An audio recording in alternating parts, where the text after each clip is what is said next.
Terjadi kebakaran di pemukiman padat penduduk Talang Aman Rimba Kemuning, Kecamatan Kemuning, Kota Palembang. Api diduga berasal dari lilin yang dihidupkan penghuni rumah bernama Amarzoni 48 tahun. Hingga terjadi kebakaran yang menghanguskan satu unit rumah semi permanen pemukiman padat penduduk Talang Aman, Rimba Kemuning, Kecamatan Kemuning, Palembang pada Kamis 14 April 2022 dini hari.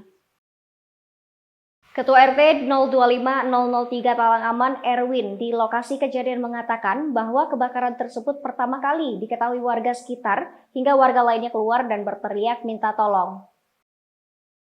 Selain itu, pihaknya langsung menghubungi petugas pemadam kebakaran dan kantor PLN setempat untuk dilakukan pemadaman listrik karena dikhawatirkan api akan menyambar. Dikatakan Erwin bahwa penghuni rumah mengalami gangguan jiwa. Api diduga berasal dari lilin yang dinyalakan oleh penghuni rumah, namun itu baru dengan awal. Dia atau Amarzoni hidup seorang diri dengan kondisi memiliki keterbelakangan mental. Diungkapkan Erwin bahwa api berhasil dipadamkan setelah petugas menerjunkan 4 mobil pemadam kebakaran api padam sekitar pukul 2.03 waktu Indonesia bagian Barat.